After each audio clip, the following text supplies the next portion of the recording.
Radio Télévision Les Solo DSV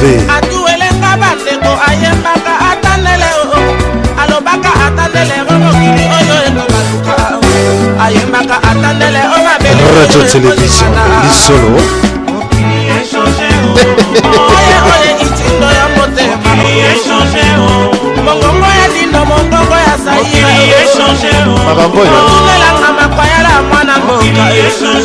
Radio Télévision Les Solo DSV Diana sous le photo de Moupertal Odom Pambo Baninga ebandeko Kishasa ebandaka na kitambo Baninga ebandeko Kishasa ebandaka na leyote Lela oyo kini ekoma monene Obanina kisuko komi monga fulo suki na maluku Radio Télévision Les Solo votre émission préférée Masolo Yassé Yanzete animé par DSV. Ah ouais Mobutu aye kosukisa kinya ekoti na mboka Embere parti ya lokumu esangisa bana ya zai Tata moko, mama moko, parti moko, ekolo moko, mokonzi moko Bato batu na kati na nini nga na koma mawa Nyonso se makanisi avenir abana na ngai Nyonso se makanisi avenir alibota na ngai Lola mwana na ngai ya liboso talaka mokumba sima na yo Ozali mobali yo soko alembaka bino na ye te Mokili echange Oye kitenge mwana Paris Radio Télévision Les Solo votre émission préférée Masolo Yassé Yanzete Mokili echange On a tombé échanger à Paris Wilfred Street 6 boulevard Bonne Nouvelle Baninga ebandeko Oyoka alisa po onge Baninga ebandeko Oyoka alisa po onge Baninga ebandeko Brazzaville bandaka na Poto solo mboka monena Twani munanda ayemba Lelo oyo Bea ekoma monene Obandina mila talanga imakelekele pe na bakongo Mboka mwanite omokili echange bandeko Basi ya mabala bakoma lelo basi ya ndumba bakoma lelo kobana na makwela Babagano bakoma kosambela nzambe mpasi ya mokili eleki bango Baninga ebandeko Oyoka alisa po onge Baninga ebandeko Dindo yoko na bandaka na maki Nasali etumba na mbaka na lekipe na bibala mujika Langa stare ezali ba souvenir à la vie na ngai Ona kosukisa na komi na suka na zai kolanga kolomboka na leli oye Mokili echange Mokile ngai tontinde yeso Oye na jimundele omotema Radio Télévision Les Solo Batunelanga ikilumbu na isekia Mongongo ya nyoka mongongo ya saiko Batunelanga beliko ya mabanzo Ilo pabo belo bina lelio Batunelanga samwangana na matima Oye jipe buse na bepese Batunelanga lengilenga ya motema Izebola gabe armani mabanzo Oye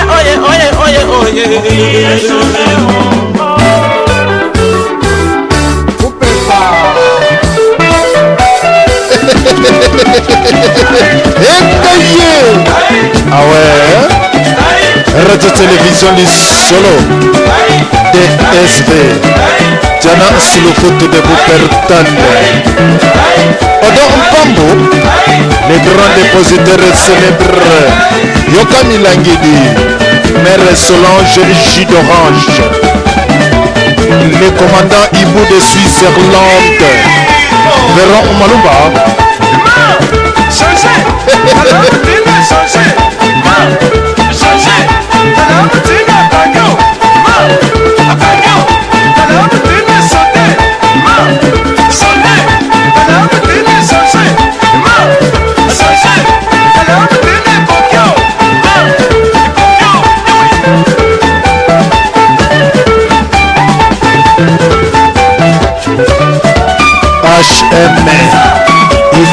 acoustique. Joe Chongo, Jean-Maître. La princesse Pauline Chongo. Papi Bisikita. Les grands comédiens de la diaspora congolaise. Coco Dianchompo, international dit. Le commandant Ibo de Suisse-Irlande. JP Lufilila, Chimel Makoso, Odon Mpambo, les grands dépositaires célèbres. Maman Misé de Bruxelles, Papa Isaac Mbele, Kalala Moussadi, Zambona Joachim, Maman Annie Ntemo, ah ouais, Dombe Imbita Nkanga. Ekeye toza kolukadi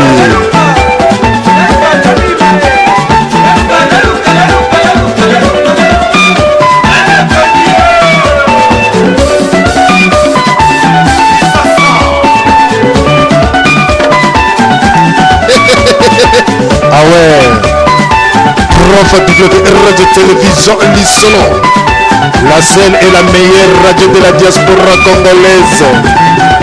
Mamaï Tchouba, tchouba, tchouba, tchouba. Agi d'orange, mère Solange.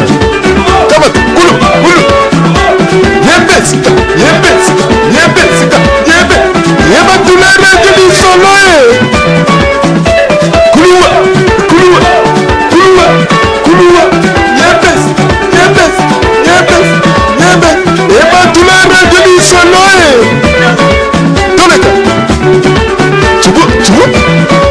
Ingénieur Alain Ikouloudi. Tu vois? Tous les cas. Il y a bissé tous les mois, 2 mois, 3 points de.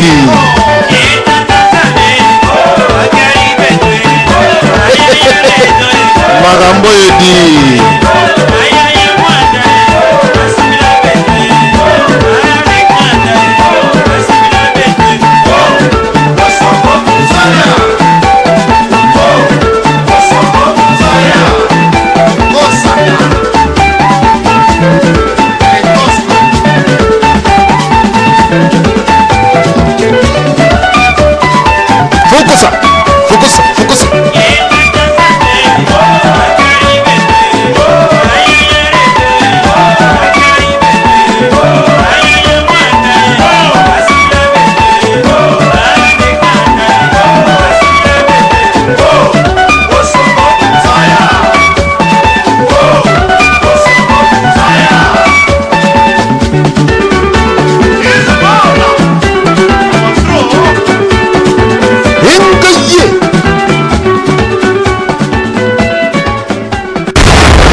Bolimbisi, on a montré dans la papa.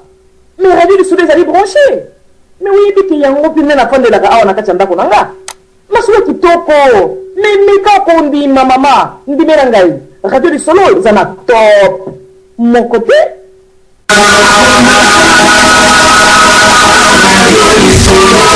Radio Lisolo, fin caca. Radio Lisolo, oui, toi, bana, ba, moina kongo. Anga dure kwa makere papa na jago na radio Lisolo papa litabolo kitagra. Radio Lisolo papa na bana. Radio Lisolo ezali kaka fin. Ah ouais. Merci. Nazako seka. Alors peuple congolais esika bozali wana ezalaki wabino toujours DSV na motema. Maman na ngai Solange toujours na motema na memaka yo tango nyonso. Ya solo koyeba bulo ezalaka malamu mingi. Koyeba kopasola mpoke. Ah ouais, ezalaka moi plaisir, moi trop. Ya solo bandeko yabino DSV Diana sur le photo de vous pertale. Moto toujours na kati yabatu. Odon Mpambo, les grands dépositaires célèbres. Les commandants Ibo de Suisse-Irlande, Véron Malomba, na Dallas, Mère Pela J. Le présent Ikoko Jean-Louis Marc. Puis revient à Boble Mankato Kitemo. Boko Kecho. Premier, le prophète de la nation. International Koko Dia Nzombo. Papi Ibi Isikit. HM Iget. Mo Konziaba Mama. Les grands pétroliers. Les grands distributeurs automatiques. Yonde. Apôtre de réveil. LG Peniel. Merci Nabandeko Nyoso. Jo Shungu.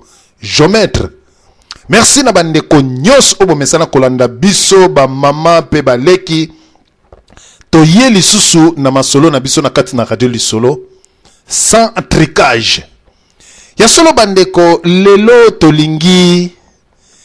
Totuna. Na ba politicien congolais mituna. Est-ce que ba politicien congolais ba salaka lutte pona ba congolais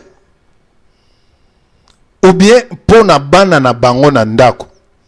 Alors ba politicien congolais ceux qui ba salaka lutte pona ba congolais ou bien pona bana na bango na ndako bandeko lelo tokoye ba lutte ya ba politicien congolais oyo ba salaka ya bango pona bana na basi na bango na bakoko na bango ou bien basalaka yango pona ba congolais. Soki basalaka yango pona ba congolais yango biso ba congolais tokoloba. Mais soki politicien moko aye alobi ke nonga na salaka politique na ngai pona mwasi na ngana bana na ngai na salaka politique na ngai pona boye toko comprendre ke azo sala politique ne pona mwasi ne na bana. Mais soki olobi ke ozwa ba congolais nyonso to ozo sala politique na yo pona Congo pona ba congolais nyonso yebaka ozali na affaire na DSV. Yesolo bandeko de pasteur baswani. De pasteur baswani. Ba pasteur wana mibale bazalaki awa na kati na diaspora na biso.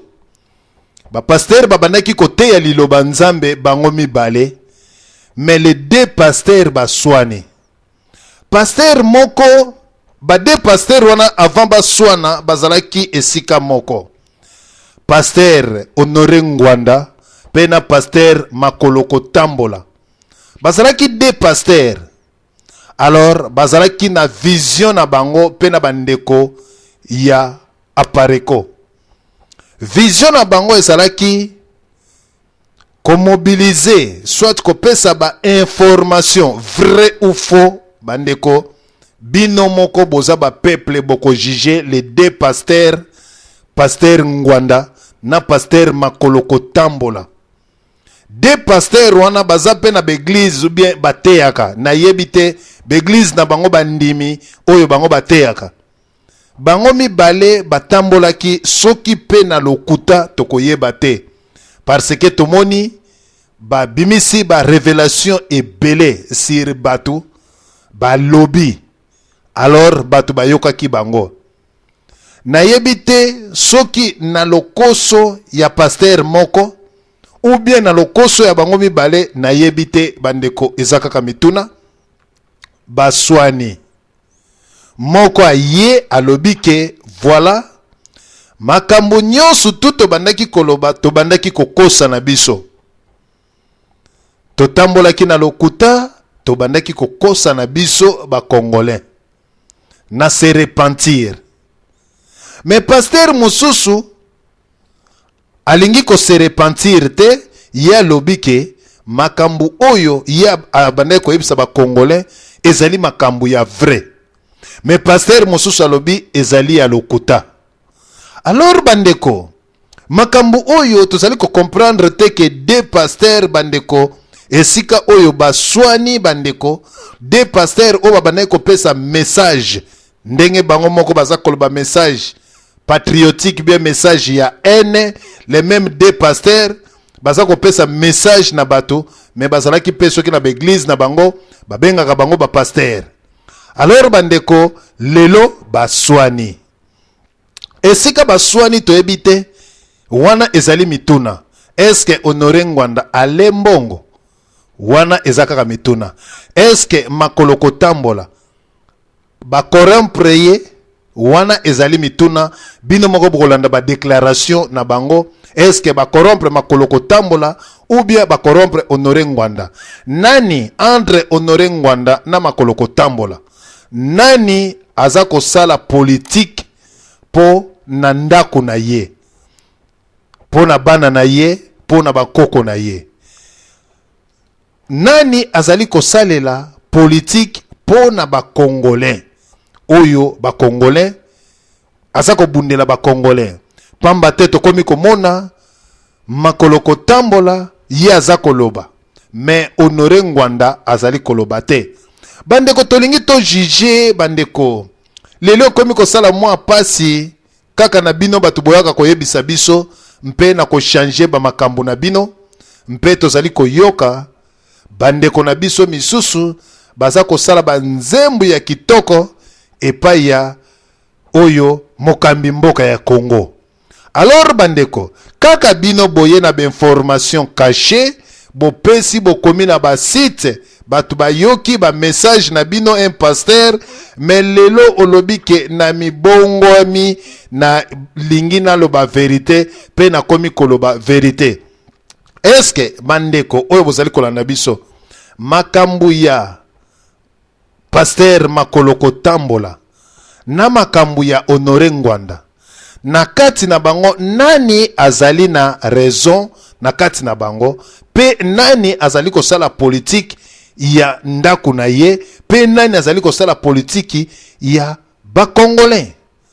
Na ebite pasteur makolo kotambola soki alembi lit tangu mususu alembongo ubi alingi bache na pouvoir, toyebi te bandeko bino moko bokolanda. Soki pe Honoré Ngwanda alembi lit ou bien sa zwaki ya ye parti nkokabola yango na makolo kotambola ezalaki mwa nungu yango wane komi ba mema peuple congolais na mwa distraction. Ye makolo kotambola akomi koleka pamba koloba biloko ezanga tina, pe en plus makolo kotambola koloba ete Honoré Ngwanda moto azali kotinda bato ba beta ba musicien awa na poto. Honoré Ngwanda moto aza kotinda ba Congolais na poto basala violence. Mais na yebite oyo pasteur soki azali pasteur na banzi batu nyonso o basalaka ba pasteur balongola kombo wana, na yebite makolo kotambola peut-être abandi mwa liboma ou bien abandi mwa mutu na ye ezali ya kobeta.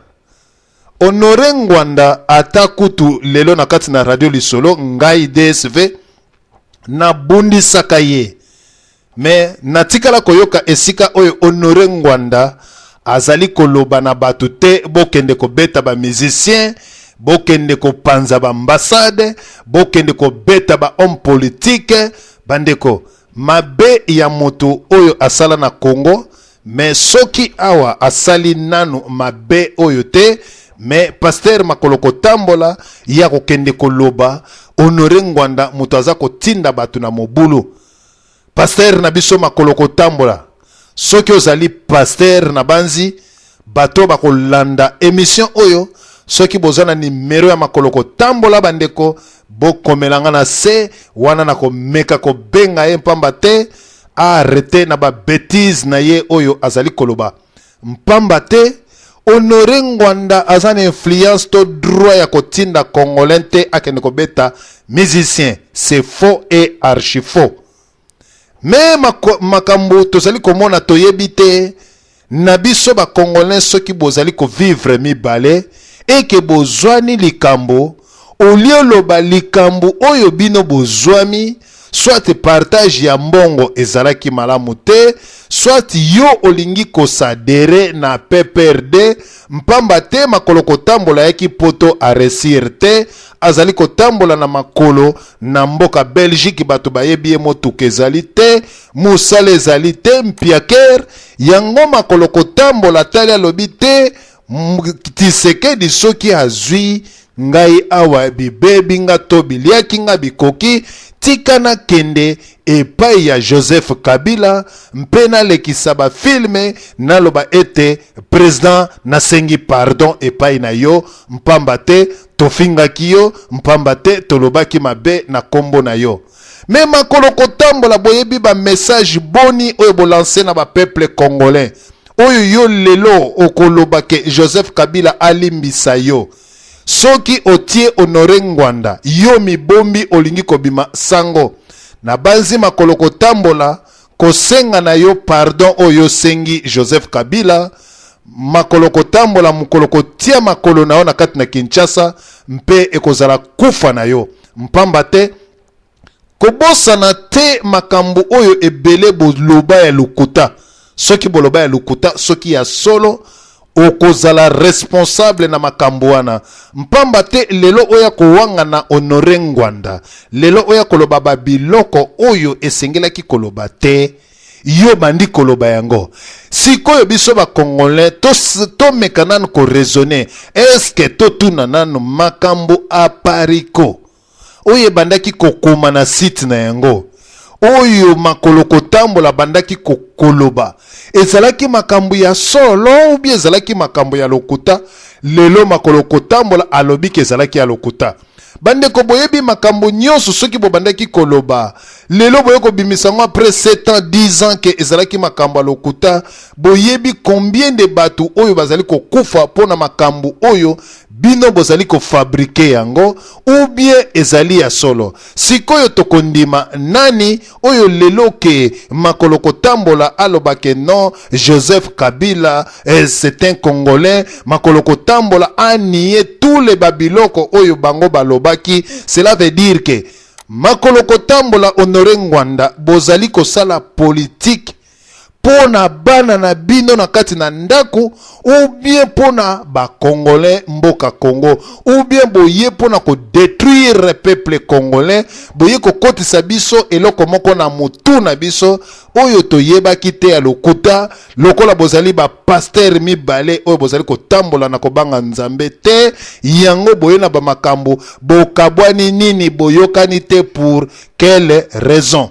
Likambo nini oyo makolo kotambola lelo akite apariko oyo lelo akokoma koloba makambo ya lokuta makolo kotambola makambo ya lokuta à l'égard ya monsieur Honoré Ngwanda. Na banzi bandeko botala elobeli ya makolo kotambola azali mutu moko oyo azali déjà désespéré na vie na ye. Azali déjà désespéré akomi kolekana na ba télécide akomi kolekana na ba site ya internet alobi ba message na ye akumisa Joseph Kabila makambo ya azali kosala. Mais soki ayebaki Joseph Kabila azali Congolais soki ayebaki yango pourquoi alobaki te mais lelo makolo kotambola akomi kosala défi na kati na ba chaîne nyonso tu. Na banzi bandeko na biso makambo oyo ezali pasi mpe mawa. Mawa na biso ba Congolais ezali nini pamba te tolingaka mingi koyana lokuta. Pe lokuta oyo ozali koyana yango bandeko toyebi te soki ezali vérité. Motuna ya kotuna ba Congolais est-ce que ba politiciens congolais basalaka politique na bango po na bana na bango to po na ba Congolais ou bien po na mboka ya Congo. Ya solo bandeko na biso loko tozali koloba pamba te ekomi mpasi pe mawa ya kondima likambo ya Congolais. Ekomi pasi po Congolais aloba likambo boye po aloba likambo ndima ekomi pasi parce que biso bandeko toyebaki mosali na nzambe azalaki moto oyo akosaka te moto oyo alobaka sembo. Or ke basali na nzambe ba Congolais bazana bango basali na nzambe te bazali batu oyo bazali kotambola na kati na lokuta. Lokuta etonda bango na kati na mitema pe na kati na misisa koya kobebisa morali ya batu koya ko détruire ba pensée ya batu. Makolo kotambola Honoré Ngwanda liti oyo bo memi bato lelo makolo kotambola akoloba ke Honoré Ngwanda mutaza kotinda batu Honoré Ngwanda bandeko tokoki koloba Honoré Ngwanda azali na mabe na ye. Au grand jamais na tikala komona Honoré Ngwanda na marche ou bien na radio songolo aza kotinda batu bokenda kobeta batu jamais. Mais est-ce que biloko makolo kotambola azali koloba azali ko flatter pour na pouvoir ou ezali en place ba pesa ye mosolo ou bien bazwa ye ba ya ko pesa poste ou bien akoma canal ya ko détruire ba congolais ou bien akoma bombe retardée pour na ba congolais o bazana diaspora bandeko tozali koyeba te soki natali makolo kotambola ezali pasi vraiment bandeko na motema na ngai pona koyoka makolo kotambola makambo azali koloba.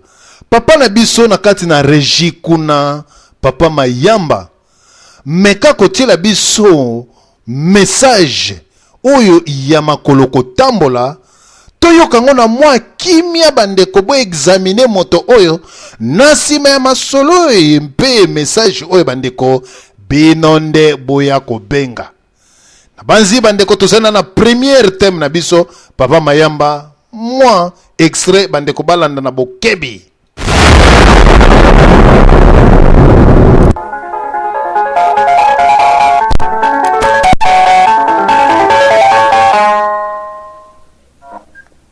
Ndeko bolimbisi ozana montre na ndako na yo te papa mais radio du soleil ezali branché mais oyebi ke yango mpe nde nafandelaka awa na kati ya ndako na nga masuwa kitoko mais meka kondima mama ndimela ngai radio du solo eza na top moko te.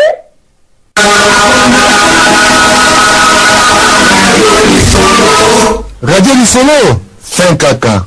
Radio Lisolo wetu abana ba mwena Kongo. Nga biloko ya makeye papa na jako na radio Lisolo papa likaboloki ka na bana tala biloko wana tika na kudia lisusu te poa Radio Lisolo ibandi. Merci de votre fidélité à Télé Sud et bienvenue dans cette édition de l'entretien du jour. Nous allons nous entretenir, si vous le permettez, M. Marcel Makolo Kotambola de la RDC.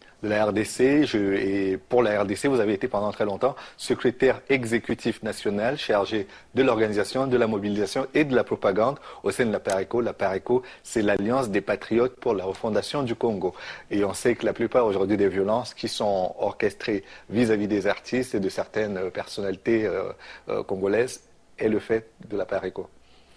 Oui, je précise que depuis bientôt 7 mois, j'ai pris la décision de me séparer de la PARECO parce que je considère que les dogmes idéologiques de la PARECO qui fait l'apologie de la prise de pouvoir par les armes, qui fait l'apologie de la violence et de la haine des autres ne correspond plus à ce que je comprends par la politique et par la démocratie.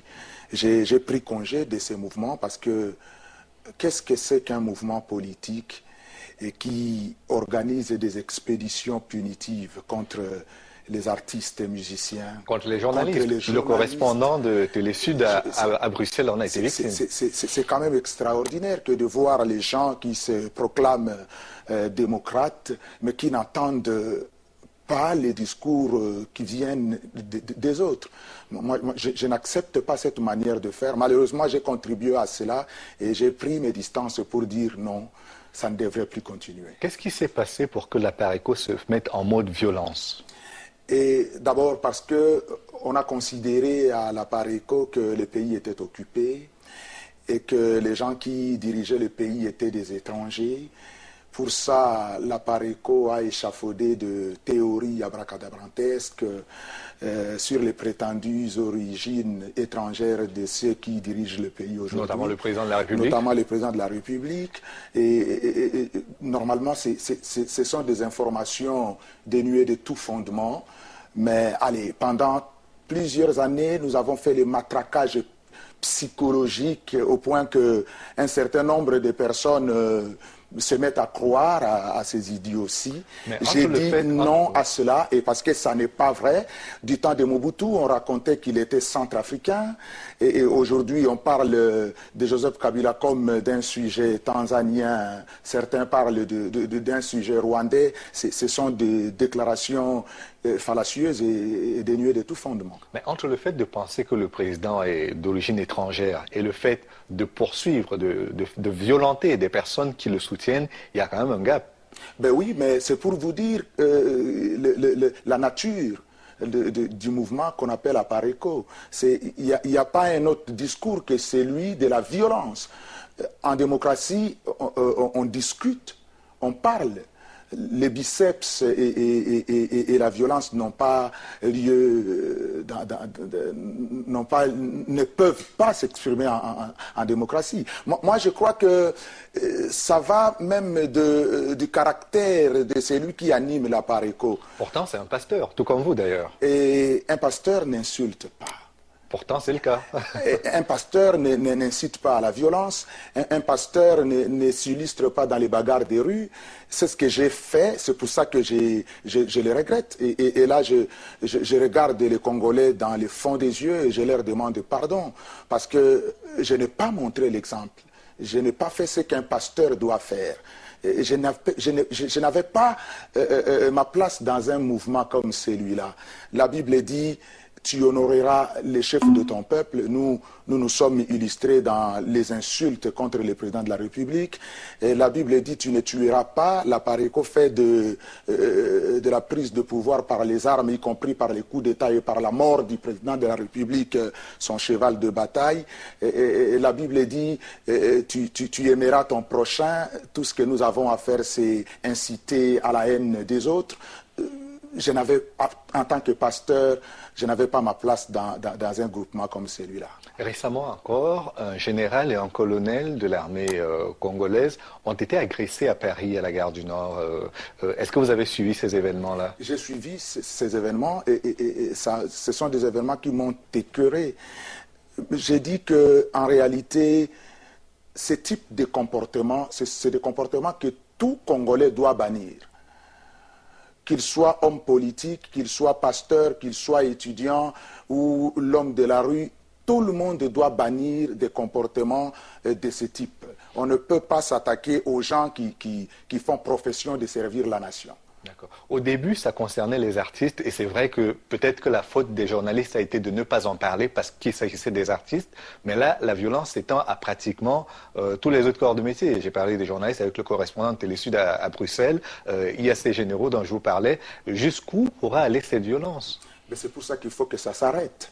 Il faut que ça s'arrête, il faut que nous nous levions comme un seul homme pour dire non à M. Mbanda, non à tous ceux qui se réclament de patriotes, parce que aimer la patrie, c'est respecter les institutions mises en place par les urnes. Aimer la patrie, c'est ne pas participer à l'entreprise du ternissement de l'image du pays à l'extérieur. Ce qui se passe là, c'est de la barbarie. Ça ne s'appelle pas la démocratie. La démocratie, c'est le respect de l'autre. La démocratie ne peut pas être un système liberticide.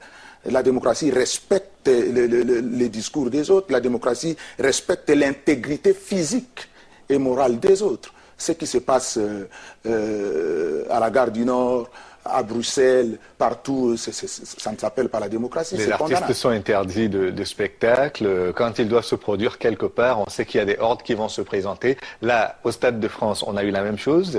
Les artistes ne pouvaient pas se présenter parce qu'il y avait des personnes qui étaient venues les empêcher de le faire. Mais qu'est-ce que c'est qu'une démocratie qui empêche à un artiste de se produire? Regardez ce qui s'est passé en France pendant les élections présidentielles de 2007. Les deux candidats du dernier tour, Ségolène Royal et Nicolas Sarkozy, étaient soutenus par des artistes et des sportifs de haut niveau. Et Enrico Macias, Johnny Hallyday, Salvador, Henry, Faudel ont soutenu Nicolas Sarkozy, alors pendant que Calogero, Kali soutenait la candidate socialiste. Ils prenaient parfois la parole dans des meetings pour demander aux Français de voter pour leur mentor. ça n'a pas posé de problème en France. Pourquoi ça pose des problèmes au Congo? Un artiste, c'est un citoyen comme les autres. Il peut avoir de points de vue politiques, il peut choisir les candidats qu'il veut, mais l'art n'est pas politique, l'art est apolitique. Un artiste de droite peut voter à gauche. Oui, c'est pas l'argument. C'est pas l'argument. Moi, je crois que organiser des expéditions, parce que c'est ça les termes, organiser des expéditions punitives contre Papa Wemba, contre Werason, contre les artistes musiciens congolais, au motif que ceux-ci seraient proches du pouvoir, c'est insensé. Est-ce que parmi vos ouailles, vous avez ceux qui participent à ces expéditions punitives, comme vous dites, et est-ce que vous arrivez à les convaincre de les arrêter? C'est tout le travail que je suis en train de faire, que je commence à faire. J'ai été moi-même artisan de ces comportements malsains que je regrette, et pour lesquels je demande pardon et au président de la République, et au gouvernement, et à mes compatriotes congolais. Je n'ai pas honte de le dire parce que ce que je fais est condamnable.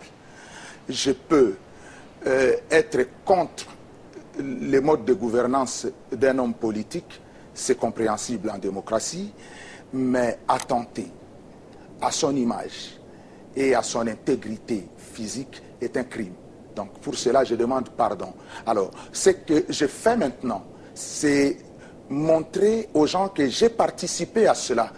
J'ai vu ce qui se passe à l'intérieur de ce mouvement.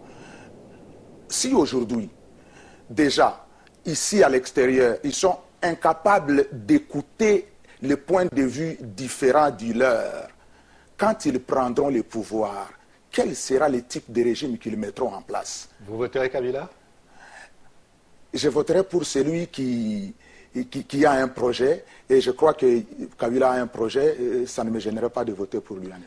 Alors, parmi les autres protagonistes, est-ce qu'il y en a qui vous semblent...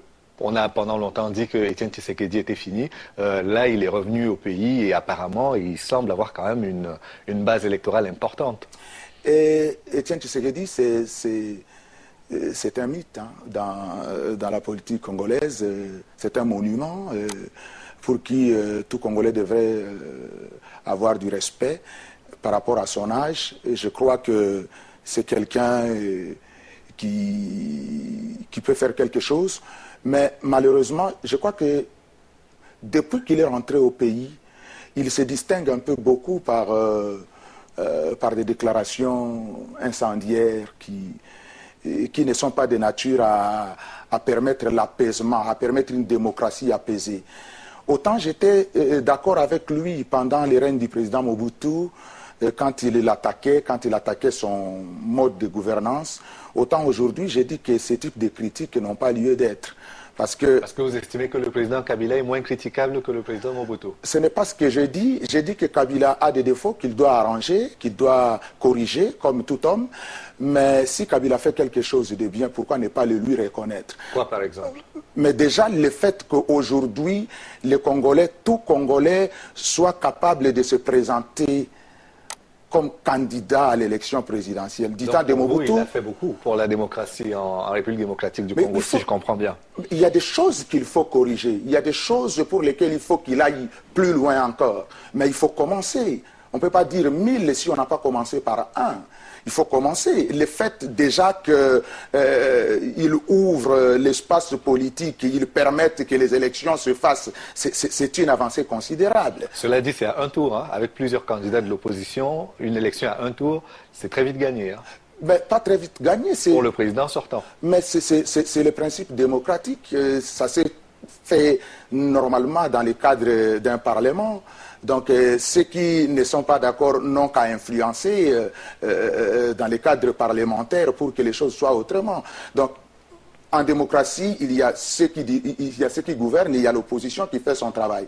Et si l'opposition estime que le un tour, ce n'est pas ce qu'il faut pour la démocratie dans notre pays, que l'opposition agisse. Très bien. Et au niveau de l'enrôlement, certains disent que ça n'avance pas beaucoup. On a vu président lui-même se fait enrôler, il a appelé les Quinois et le reste du pays à le faire. C'est une étape sur laquelle tout le monde n'est pas d'accord. On estime que ce n'est pas très rapide l'enrôlement et que ça pourrait freiner la dynamique de l'élection de cette année. Ce n'est pas un argument qui tient debout parce que d'abord, nous sommes un pays de 2 345 000 km². Le Congo, c'est un continent. 60 millions d'habitants. 4 fois la superficie de la France. Je ne sais pas combien de fois la Belgique, mais déjà 80 fois. Et donc, pour vous dire que ce n'est pas quelque chose qu'on fait par un claquement des doigts. Donc, oui, il faut que les hommes politiques appellent les gens à venir s'enrôler parce que les populations qui sont dans les milieux urbains se précipitent un peu beaucoup plus. Tandis que ceux qui sont dans les milieux ruraux ont des difficultés. Bon, ça va venir. Je crois que la tendance est à la normalisation. Merci beaucoup, Monsieur Marcel Makolo Kotambola. Je rappelle que vous étiez secrétaire exécutif.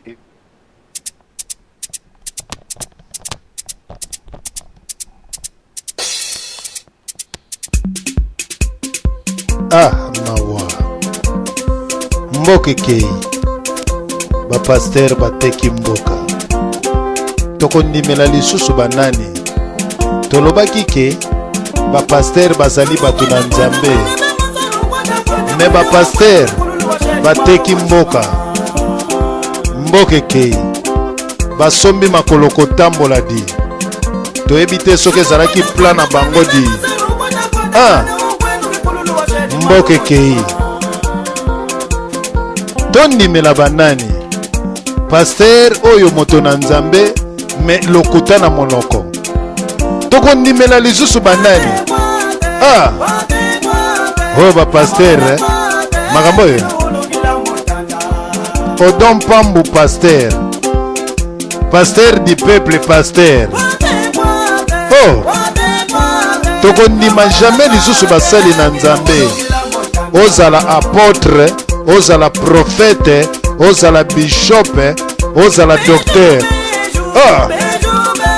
radio télévision lisolo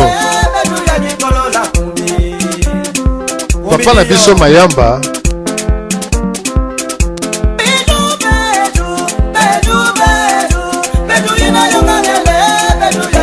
bino bozwa mayele bakongolais tozwa mayele balobi tozwa mayele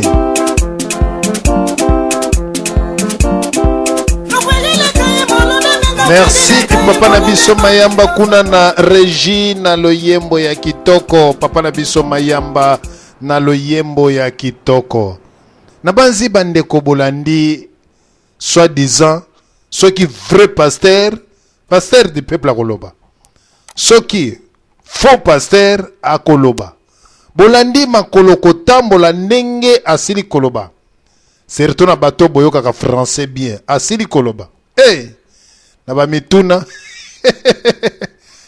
est-ce que Joseph Kabila yoka nanu babiloko batuni ena naza koloba ke non donc aza malamu pourquoi parce que à permettre nanu ke non batutu ba poser ba candidature na bango ke non à permettre eloko ane salama so ko voter na ko voter ye soki biloko a bien za na ko voter ye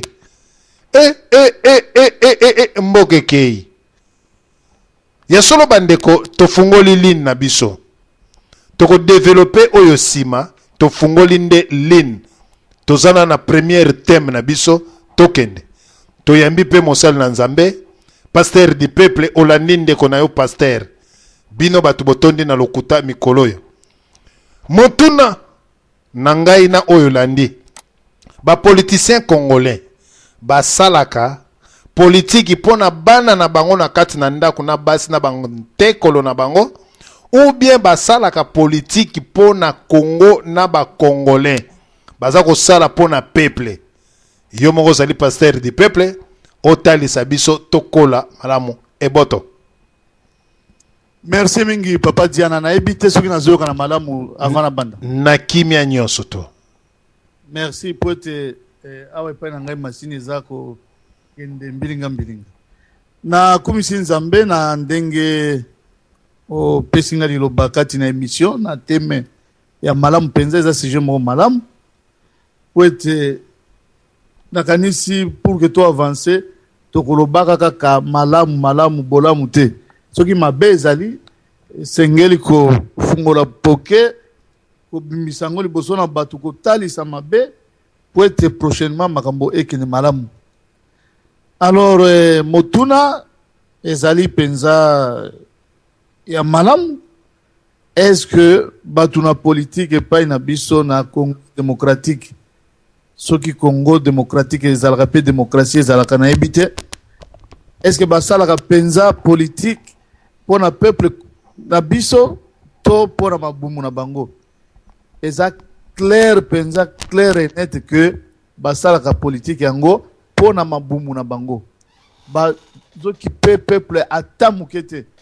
Soki baki paka peuple mais le toza na niveau yote. Na lobaka toujours na lobi politique na bamboka oyo biso tofandi ezali kosalema na mindele bazali kosala yango mpo na peuple na bango.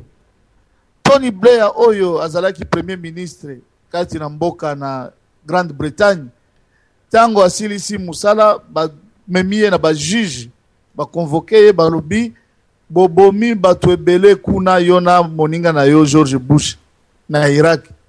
Mais pourquoi bosali biloko wana alors que ba bombe wana ya destruction massive bolobaki et monisami ke ata moko ezalaki kuna te. Alobi na koloba nini soki koloba kaka te que nyonso wana nasalaki yango mpona peuple na biso.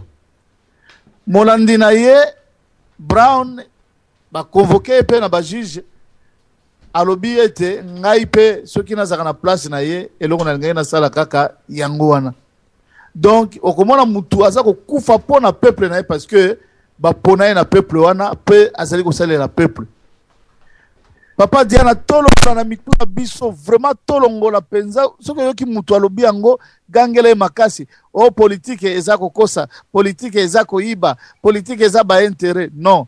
Politique est un intérêt et un peuple. Voilà réponse que nous pesa yangwana donc mon côté kuna azako sale la peuple azate bango nyoso kaka mabumu na bango soki pe akomi mubange akomi kotala ndenge nini kotika bana na ye kati na bozui. Voilà réponse na pesi na ebite soki ko permettre tokota muke na makambo ya mutu oyo outi kotanga kombo. Nabanzi papa na biso umoto nene makoloko tambola penza ya solo kota papa na biso mpamba te peuple lingi eyoka yo eboto. Merci mingi omoni na uti kosala séminaire moko il y a quelques semaines sur nani nde mosali na Nzambe parce que peuple congolais to kufi mingi oyo nyonso za komona wana papa na ngai baza basali na Nzambe te. Ngana lobaka toujours soki omoni horloge montre oyo batiaka na mur kati na ndaku omoni horloge wana eza na ba aiguille misatu moko elakisaka heure mosusu ba minute mosusu ba seconde pe ezali na ba chiffre 1 jusqu'à 12. Okoloba ya solo penza oyo ezali horloge. Mais ezali horloge pona nini? Po ete elakisaka ngonga. Mais soki eloko wana ezali kolakisa ngonga te na yebi to kobenga ngo montre to horloge pourquoi? Na yebi te. Mukanda na Nzambe lobi mosali na Nzambe azali irréprochable. Donc muto tokoki ko reprocher na eloko te. Mais kasi oyo nyoso monaka ezala na poto awa ezala pa na biso bikobo bango kaka koboma bango muyibi bango kolula bango songi bango lokuta bango siko basali na Nzambe te s'il vous plaît. Malheureusement critère d'appréciation na biso zakadini. Na église na e bazalaka combien? Est-ce qu'il y a une église to azana église te? Na ebite église à Josué ezalaki wapi? Oyebi église à Jérémie? Na ebite. Na église na ye batu bazali combien? azali mama olangi po azana ba église bisika nyoso na mokili. Mais okotuna kaka mama wana. Batu nyoso memaka bango wapi? Objectif na yo nini? Oh na bandai ko bota te, siko na koma ki ko bota, balongola kinga minyome na libumu. Wana eza makambo ya Nzambe te. Et tout un peuple est abruti comme ça, na ba bêtise nyoso wana. Tolo bata kutino yango. Bien sûr bakangi pour makambo ya mboka. Mais ye mutu ayaki na kopakola choko ya ba pasteur eza yete. Pasteur akola telamba moko dimanche mibalete eza ye. Kukamataka baba nini yo baba onction kopesa ngona mataba. Batu bakweya. Koloba o parler en langue alors que eza parler en langue oyo eza na kati na Bible te. Randa barabara, koro barabara. Bakwesi ba mama, bapesi ba mbongo bani. Alors amalgame nyoso na etini batu baloba o ba pasteur non. Oyebi ke eza na mabonde liyo Nzambe ayoka te. Boko bonde lango ata 1000 ans Nzambe azoyoka te. Makambo nyonso kosalema na bato bino boza kobenga ba pasteur. Nzambe akotia loboko te poete d'abord aza pasteur te. Eza lokola muto il faut ya ko présenter dossier na tribunal il faut azala avocat. Bino bozo kanisa ki aza avocat, zoka na tribunal ba bike aza avocat te. Or avant de franchir porte pour kota kuna pa bakonzi il faut za l'avocat akotika bino kuna libanda akena couloir tanga komi na porte wana abandi masolo na batu akuti wana azongi na sima akaya bisi bino dossier kota kite parce que mutu oyo il faut ko tisango il faut za nanu avocat makambo na biso ko koma epa na Nzambe te pote batu oyo sengela ki ba komisa ngo basali na Nzambe baza yango te. Mais peuple nyonso elingi bakendaka badevre bango bapesa bambongo basomba bamituka boyemba bango na banzembo tout ça sonika futa kutino kakenza nini mukuna tout ça sont des bêtises tout ça. Alors soki totali mutu oyo eza mawa mingi parce que makambo alobi ngana kanisi il faut pendre. C'est plus que la haute trahison. Biso, tozali ko pepa mai pour que tozwambisi. Ya kamati mai nyoso wana banda 10 ans ngoyo. Afungoli tuyo ezongi lisusu don moyen bana Kongo bali ezalité. Oyebi il fallait aloba que Honoré Ngbanda atinda kingai mokolo mosusu na poison boye na kende ko pesa mutu fulani pete mwana ngai fulani tobi moko wana il fallait aloba ngai nde na bandaki ko bomba bambeli oyo il fallait tokene ko bomba nango batu tango Honoré Ngbanda pesa kinga yango il fallait aloba naza na cassette bisika Honoré Ngbanda bande ko yebisa ngai ndenge nini to banda ko boma batu ko sala violence apesi ata eloko moko te oyo kotinda batu batia confiance na makambo azolo oyebi makambo ya bakombata ebandi lelo te et puis il faut qu'on dimaka mutu soki asali eloko malamu Honoré Ngbanda afungoli batu miso awa. Avant lui, makambo combattant ezalaki te. Mais il faut que tala siko malamu. Partout les lois comme en Afrique du Sud, Tibaba, Canada, bisika batu bana ola la pongi, na yebite soki ya ndenge nini. Kuna partout. Ba combattant basi wala muki, bazo bundela mboka na bango. Obi na Angleterre awa chaque dimanche à partir de 18h, ba groupe ba kutanaka. Bazo sala ba réunion na bango, to sala ndenge nini, to kende kuna, ba uti ko boma chebe, to ko sala ndenge nini, to ko sala marche. Honoré Ngbanda mutu ayebisaka bango te. Donc koloba ke Honoré Ngbanda mutu atindaka batu bakende kosala violence eza mawa mingi. Donc nayebi te soki ndeko oyo il faut kosala eloko nini. Tango à se permettre koloba que mukanda na Nzambe lobi tu ne tueras pas. Il faut aimer ton prochain. Mais ça passe. Mutuye apesi lokumu pe asengi bolimbisi. Ye mutu bomaki Laurent Désiré Kabila te. Eyebani na batu nyonso. Papa na ngai ndenge nini mutu moko songolo aboma mokonzi ya mboka akima atika siko yo oya kofanda place wana okomi nani na yo moko soko banga kaka mokonzi na ye wana mutu abomaki Laurent Désiré Kabila bosiko tu ne tueras pas wana azo bisanga biango nani biso to mokonzi na ye nani abomi Chebea nani abomi Armand Ngulu nani abomi ba journaliste nyonso wana ba Frank Ngike ba sai bele wana nani abomi pasteur Lukusa na Lubumbashi mais mutu oyo azana na liboma na mutu na ye inciter à la haine ndenge ya uti koloba mais ça passe mais mutu wana ye azosenga pardon d'abord asali haute trahison na mboka na biso na ebite soki tango bakolongola na kiti wana okende wapi aye na kombo ya lokuta aye na baparents ya lokuta aye na makambo nyonso ya lokuta na mutu ya mboka s'il vous plaît tango to expliquaki batu Deutéronome chapitre 17 verset 14 à 15 Nzambe alobi bopona mopaya te botia na mutu ya mboka na bino bopona moko ya bandeko ya libota na bino ye alobaki eloko te c'était en 2004 2005 2006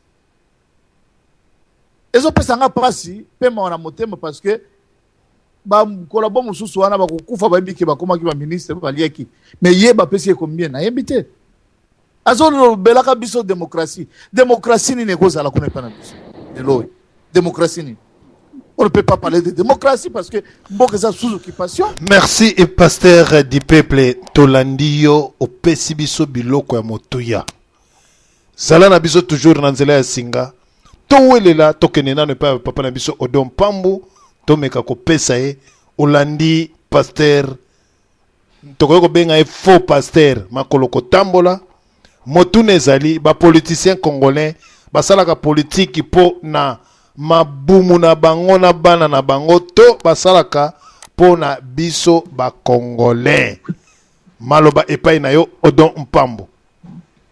Merci, bonsoir DSV, bonsoir à Maman Solange et na PSP pasteur du peuple pasteur Chabani Mbote Mingi, Maman Kwala, l'impresario Papa Zambwana, pasteur Mbote Trona mère na palais.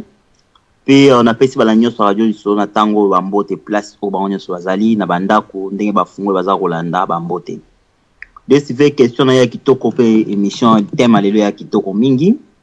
Dans un fichier et là on a le boé na réponse wana pasteur Chabani s'est appelé réponse ezali et mon année clair ça veut dire que quand tout sauf événement moko oyo congolais azokoma vraiment saturé na niveau oyo ya esprit na niveau tout et l'émotion peut tondi ya ndenge ya mabe to na ndenge ya marque nini ningo ba réponse yali o passer à pesi do basala pona libumu na bango mais ngana ina kota na mpoke na loba bo TSV na ibsaki bino dernièrement awa na bi ba Armand Ngulu ba pesa ba vie na bango pona Congo soki événement ezalaka esalamaki tantôt Armand Ngulu ngai ko pesa vie na pona Congo tenga comprendre que bato yo bazali placé na devant pour ba lobela peuple bazana bango ba comédien ba aventurier